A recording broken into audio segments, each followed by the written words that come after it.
마태복음 21장 23절부터 32절까지입니다. 계속해서 말씀드리는 대로 이 말씀도 기대라고 하는 전체 주제 중에 하나라고 말할 수 있을 것입니다. 23절부터 46절, 이 21장 마지막까지는 전체가 세 가지 질문과 그들에 대한 폭로를 담고 있어요. 그 중에 오늘 말씀은 무슨 권세로, 누가 준 권세로 이런 일을 하느냐 하는 이 권세 또는 권위의 문제를 다루고 있습니다. 이 본문을 보면 둘로 나눠져 있죠. 23절부터 27절까지는 이제 이 서기관, 바리새인, 대제사장들과 장로들이 와서 권위에 대하여 묻는 그런 내용이고, 그리고 28절부터 32절은 그것에 대해서 비유로, 두 아들 비유로 대답을 하시는 그런 내용이라고 할 수가 있습니다. 먼저 첫 번째 문단인 23절 이하를 보시면 예수께서 성전에서 가르치고 있는데 이 가르치는 내용이 뭐냐는 기록을 안 했어요. 그러니까 성경을 보면 예수님의 행적에 대해서 100% 다 기록을 한 건 아니에요. 요한이 요한복음에서 다 기록하면은 뭐 세상이라도 다 감당치 못할 만큼 많다라고 그렇게 말을 했는데, 그 중에 이제 일부를 선별해서 이 복음서의 기록자들이 기록을 한 거예요. 근데 선별을 할 때 각 복음서 4개의 기자들이 다 조금씩 다르죠. 근데 마태, 마가, 누가는 좀 공관이라고 같은 관점으로 봤다 그러지만 사실은 같은 관점이라고 말하기엔 좀 어울리지 않는 부분들도 있어요. 마태나 마가, 누가는 각각의 관점이 있거든요. 그래서 그렇게 하고, 그러나 이제 요한복음에 비해서는 좀 공관의 성격을 가지고 있는 거죠. 그리고 요한복음. 그래서 각각의 그 예수님을 바라보는 관점이 달라서 한 사람을 놓고 이 사람은 누구야 그러면은 A는 A라고 대답하고 B는 B라고, C는 C, D는 D라고 대답을 하는데 뭐가 이 사람에 대해서 뭐가 맞아? 그러면 넷이 다 맞죠. 왜냐하면 보는 관점이 다르니까.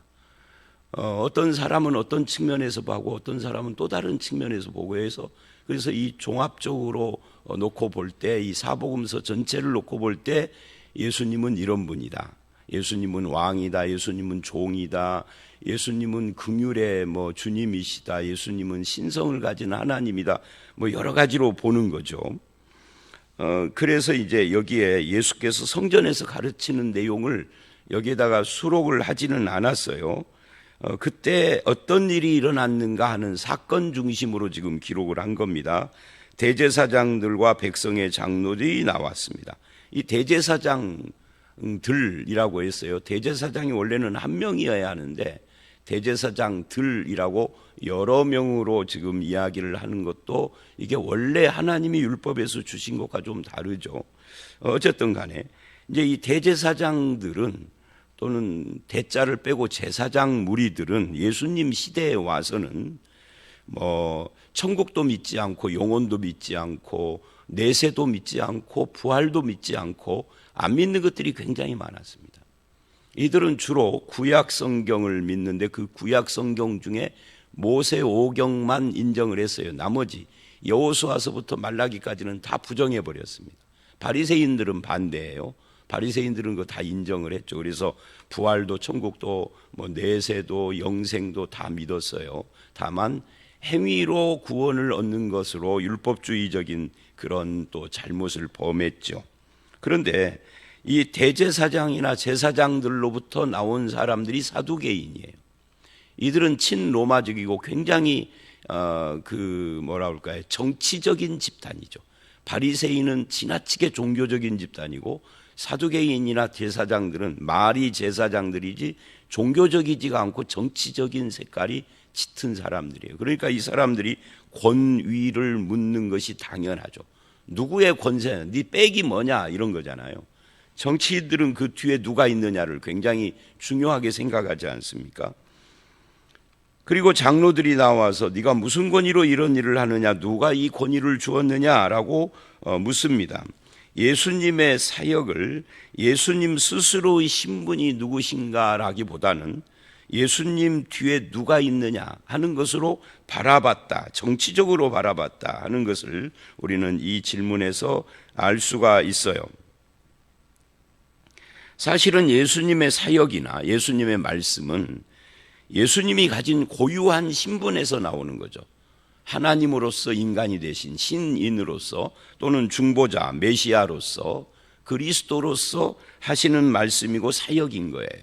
그래서 앞에서 우리가 그 맹인을 고치는 이야기들은 이제 구약 성경에 보면 이 이사야서 35장이나 42장이나 이런 이사야서를 보면 이 맹인을 고치는 것이 굉장히 중요해요. 이게 그리스도의 사역이거든요. 그래서 복음서에 맹인 고치는 이 이야기들이 그냥 지나가는 어떤 많은 사역 중에 하나로 등장하는 것이 아니라 결론적으로나 또는 핵심적으로 등장을 해요. 사복음서 전체 거의. 마태도 그러고 누가도 그러고 요한도 그렇고. 그런데 이게 이제 이걸 통하여서 그리스도의 신분을 인식을 하고 받아들이든지 말든지 해야 되는데, 누가 너의 사역을 승인해 줬느냐, 너의 권세가 어디서 나온 거냐, 백이 뭐냐, 누가 허락했어? 라고 묻는다는 것은 이들이 예수님에 대해서 불신하고 있다 하는 것을 보여주고 있죠. 그러나 여기서 우리가 알 수 있는 것은 하나님 나라나 하나님 나라의 왕이신 예수 그리스도나 그 하나님 나라의 사역자, 종으로서의 교회나 성도는 머리이시고 왕이신 예수 그리스도로부터, 즉 하나님으로부터 참 권세가 주어지는 거지 인간으로부터 권세나 권위가 주어지는 것은 아닙니다. 교회의 권세도 마찬가지인 거죠. 교회에서는 예수 그리스도가 왕인 거죠. 어떤 인간도 어떤 직책이나 연륜이나 공로나 어떤 단체를 내세워서 주장할 수 있는 것이 아니다. 그리스도인들은 다 그렇다 하는 거예요. 근데 이제 우리들 중에도 자꾸만 이런 세상 권세나 권위를 의지하거나 내세우거나 주장하는 사람들이 있어요. 그거는 올바른 태도가 아닌 겁니다. 그래서 예수님께서 대답을 해요. 나도 한 말을 너희에게 물으리니 너희가 대답하면 내가 무슨 권위로 이런 일을 하는지 말해주겠다. 그러면서 세례 요한을 이야기를 합니다. 세례 요한이 갑자기 등장을 하는데 25절의 세례 요한 이야기와 32절의 세례 요한 이야기, 예수님 말씀의 시작이 세례 요한이고 마무리가 세례 요한인데, 이 세례 요한을 지금 거론하는 예수님의 말씀을 가지고 보면 세례 요한 이야기는 마태복음 11장에서 나오고 사라졌었어요. 근데 여기서 지금 나오는데, 그 세례 요한에 대해서 한국의 자생 이단들은 동일교라든지 천부교 박태선이라든지 이만이라든지 이런 것들이 다 한국의 자생 이단들이에요. 한국의 자생 이단들의 특징은 신비주의로부터 나온 거예요. 신비 체험으로부터. 그런데 이들이 공통적으로 세례 요한을 굉장히 중요시합니다. 어떤 의미에서 중요시하느냐면 세례 요한은 배도자다. 그래서 세례 요한은 구원 못 받은 사람 취급을 해요. 아주 그게 핵심 교리 중에 하나예요. 신천지도 그렇고. 그런데 오늘 말씀 25절과 32절을 보면 예수님은 세례 요한이 죽은 뒤인데도 세례 요한을 인정해요. 32절에 요한이 의의 도로 너희에게 왔거늘 그래요. 어디에도 세례 요한을 배도자라고 말하지 않습니다. 아니 그런 뉘앙스나 그런 것을 끌어낼 만한 그런 말씀이 성경에는 없어요. 11장에 질문을 한 걸 가지고 배도자로 한 겁니다. 여러분, 신앙에 질문을 하는 것이 배도라고 하면 누가 질문을 하겠어요? 제가 성경 공부를 끝나고 꼭 질문할 거 있으면 하십시오라고 시간을 주어요. 이 시간이 여유 있을 때는 그러는 거예요. 여유가 없으면 이제 그거 못 하는 거고.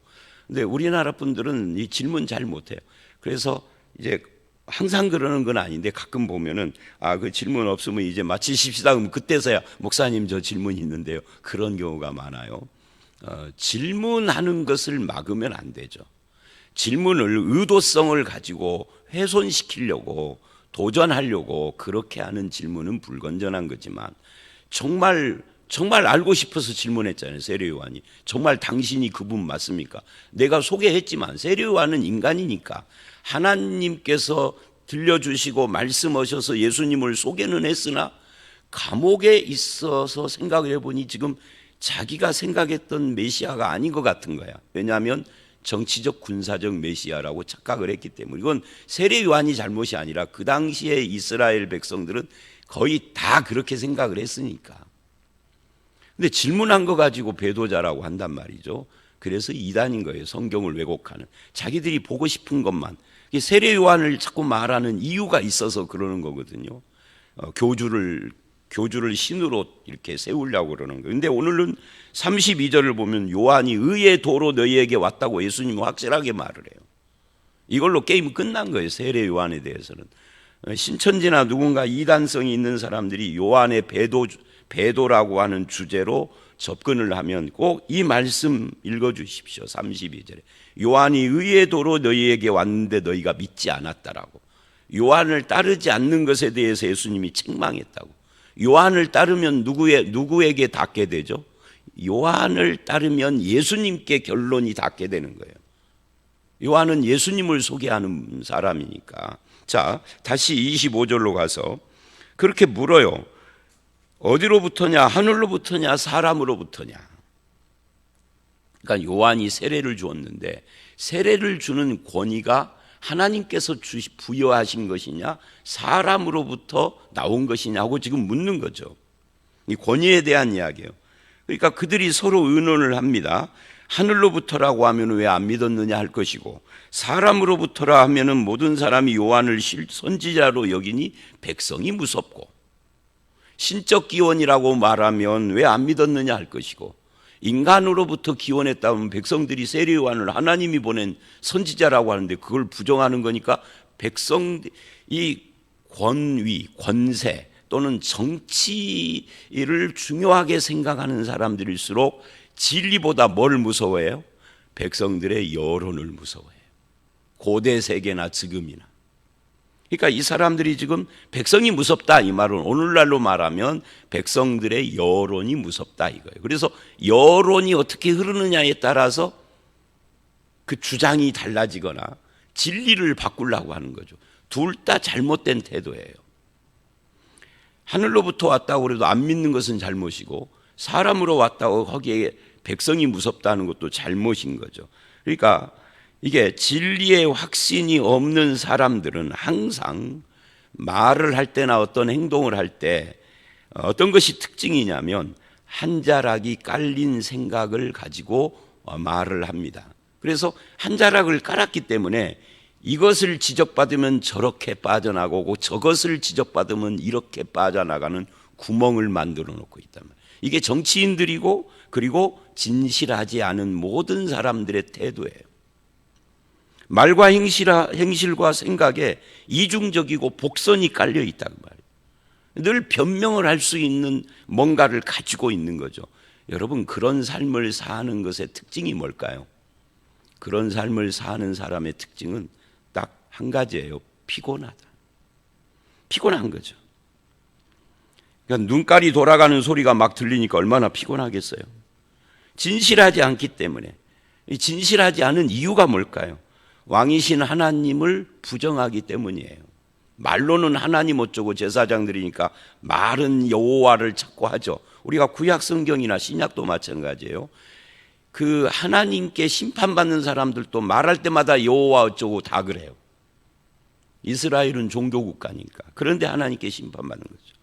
그래서 진실하지 않고 하나님과 그 권세를 인정하지 않기 때문에 이렇게 이중적이고 복선이 깔려 있는 그런 삶을 살 수밖에 없다. 그래서 세상의 눈치, 사람의 눈치를 본다 하는 거예요. 하나님이 우리에게 기대하시는 것은 뭐예요? 똑똑하고 재능이 많고 말 잘하고 일 잘하는 사람이 아니라 하나님을 진실하게 믿고 따르는 자들을 하나님은 원하시는 거죠. 똑똑하고 일 잘하고 재능 많은 것은 그 다음 이야기예요. 진실이 믿고 따르는 것이 있어야 똑똑하고 재능 많은 것이 빛이 발하는 거지. 앞에 것이 없으면 뒤에 것은 사실은 죄의 도구가 되는 거예요. 그죠? 죄의 도구, 악의 도구로 쓰이는 거죠. 그래서 예수님이 대답을 합니다. 27절에 이렇게 말을 해요. 나도 무슨 권위로 이런 일을 하는지 너희에게 이르지 아니하리라. 그러니까 예수님은 직접적인 답은 하지 않겠다. 어디서 왔다 이렇게 말 않겠다라는 거예요. 왜? 말을 하면은 싸움만 일어나고 내가 하나님께로부터 왔다면 너네들 안 믿을 거잖아. 이제 이런 뜻인 거죠. 예수 그리스도를 진실히 알아보고 싶은 사람에게는 하나님으로부터 온 것을 보여주죠. 니고데모가 예수님을 찾아왔을 때도 거듭나야 되겠다. 그래야 하나님 나라를 갈 수 있다라고 직접 말씀하시잖아요. 그러면서 인자를 믿어야 된다고. 그런데 그거 이제 니고데모와의 대화에서 마지막 결론 부분이 요한복음 3장 16절 하나님이 세상을 이처럼 사랑하사 독생자를 주셨으냐고 예수 그리스도 당신 독생자로서 그를 믿는 자가 영생이라고 그렇게 대답을 해요. 여기서는 그런 직접적 대답을 안 해요. 왜? A로 대답을 해도 B로 대답을 해도 저들은 안 믿을 것을 이미 각오하고 온 사람들이잖아요. 그러니까 불신을 각오하고 정하고 온 사람들에게는 뭐라고 대답을 해도 똑같은 거니까 그래 놓고 이제 여기까지가 첫 번째 문단이에요. 오늘 말씀은 뭐 설명하기 위해서 문단을 나눴지만 전체가 한 덩어리라고 볼 수 있어요. 그래 놓고 이제 28절로 32절에 두 아들 비유를 말하는데 여기에 답변이 있는 거죠. 이제 비유로 답변한 거예요. 28절 그러나 너희 생각에는 어떠냐? 어떤 사람에게 두 아들이 있는데 이 두 아들 비유의 핵심이 뭘까요? 두 아들 비유의 핵심은요 딱 하나예요. 하나님 나라는 순종하는 자의 나라다 하는 거예요. 이 권위를 말하는 것이 아닌 거죠. 사람이 준 권위냐 하나님이 준 권위냐 이게 중요한 것이 아니라 너희가 순종할 마음이 있느냐 하는 것을 지금 묻고 있는 겁니다. 사람들은 하나님께 받았던 사람에게 받았던 권위가 생기면 완장을 차려고 하거든요. 그런 권위는 하나님 나라하고 안 맞는 거죠. 사람들이 생각하는 권위가 아닌 거예요. 하나님 나라는 순종하는 자다. 권위의 문제가 아니라 순종하는 거다라고 해요. 그러면서 맏아들과 둘째 아들 이야기를 합니다. 마치 탕자 비유하고 비슷한데 탕자 비유에서는 둘째 아들이 탕자인데 여기서는 지금 맏아들이 핵심이에요. 맏아들은 순종을 약속을 합니다. 말로. 이렇게 말을 합니다. 맏아들에게 가서 이르되 오늘 포도원에 가서 일하라 하니 대답하여 이르되 아버지여 가겠나이다 했어요. 말로 순종을 약속했죠. 예라고. 행동으로 불순종했어요. 이걸 이제 어떤 사람들은 이렇게 표현을 하죠. 이론으로는 하나님을 믿는데 실천적으로는 무신론자다. 대화를 하면 하나님을 믿어요. 예수님도 믿고 천국도 뭐 구원도 다 믿는데 사는 걸 보면은 믿는 사람하고는 저 믿는 사람 같지 않은 거죠. 다 부정하는 사람처럼 사는 거예요. 이 실천적 무신론자. 이 맏아들이 바로 그런 사람이다. 야고보서에 나오는 믿음과 행위도 바로 그런 실천적인 무신론 이야기를 하는 거예요. 그러니까 말이 삶을 대체할 수는 없는 거다. 말로는 하늘의 별도 따잖아요. 이게 실천이 안 되는 거죠, 그게. 그래서 말로는 하나님도 믿고 성경도 다 믿어요. 성경의 문자 하나하나 다 믿는다 이래요. 근데 사는 것을 보면 전혀 믿는 자가 아닌 거죠. 그게 첫 아들, 맏아들인데 이 맏아들은 누구냐면 바로 유대교의 지도자들과 같다 그 말이에요. 대제사장, 장로, 여기는 안 나오고 있지만 서기관, 바리새인 이런 사람들이 바로 이 맏아들과 같다. 저들은 입만 열면 하나님을 이야기하고 성경 구절을 외워서 말을 하는데 삶으로는 외형적으로는 굉장히 종교적인데 삶은 종교적이지도 않고 신앙적이지도 않고 그 성품이나 인격은 전혀 하나님을 닮지도 않고 그런 거예요. 그래서 이걸 통해서 우리가 우리 자신을 돌아봐야 되죠. 나는 말과 삶, 그죠? 이론과 주장하는 것과 우리의 인격이나 삶의 행동이 같은가? 이걸 봐야 한다는 거예요. 그 다음에 두 번째, 둘째 아들에게 가서 똑같이 말을 했습니다. 그랬더니 둘째 아들은 싫어요 라고 했다가 후에 뉘우치고 갔다가 중요한 거죠. 이 둘째 아들이 누구냐 하면 31절을 보면 이 둘째 아들은 세리와 창기들 같은 사람들, 삭개오 같은 그런 사람들, 마태 같은 이런 사람들을 둘째 아들이라고 한다 그 말이에요. 그러니까 이들은 누가 보기에도 맏아들 격인 이스라엘 사람들이 다 멸시하는 죄인들인데, 그런데 이들은 막상 말하는 것은 그런데 삶이 예수님을 만나서 변하는 사람들이 많아요. 그렇다 해서 100% 예수 안 믿어도 다 이들은 천국의 사람들이다 그 말은 아니지만, 예수님을 가까이 하고 예수님을 환영하고, 그래서 그들이 거기 31절에 그들 중에 누가 아버지의 뜻대로 했느냐 하고 물으니까 대답을 해요. 둘째 아들입니다. 그러니까 비유상은 누가 봐도 알아듣게 말씀을 하셨으니까 예수를 반대하지만 둘째 아들이라고 정답을 한 거죠. 그래서 이래요. 너희에게 이르노니 세리와 창녀들이 너희보다 먼저 하나님 나라에 들어가리라. 결국 하나님 나라의 중요한 것은 뭐라는 거예요? 말이 아니라 순종이다. 그걸 지금 이야기하고 있는 겁니다. 그런 의미에서 권세는 순종하는 자들에게 하나님이 주시는 거예요. 예수님은 하나님으로서 육신을 입으신 분이기 때문에 고유한 권세를 가져 누가 주실 필요가 없는 거지만, 우리들은 하나님으로부터 권세를 받는 건데 순종하는 자들이 받는 거지 입술로만 하는 자들이 받는 건 아닌 거죠. 오늘 우리가 사는 이 세상은 하나님으로부터 권세를 위임받은 사람들이 있습니다. 소위 주의 종들이라고 하는. 근데 종이라는 것은 항상 그 농담처럼 말을 하지만 우리나라식 표현으로 하면 종은 종놈이지 종님이 아닌데, 우리나라는 님이 됐어요. 놈이 아니라. 이게 한국 기독교의 현실인 거죠.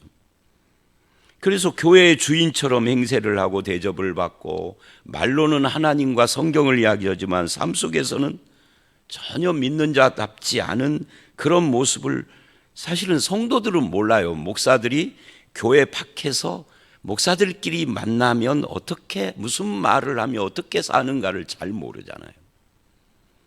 순수한 모임으로 모이는 데도 있지만 그렇지 않는 곳도 참 많아서 모이면 이게 엉망인 경우도 참 많다고요.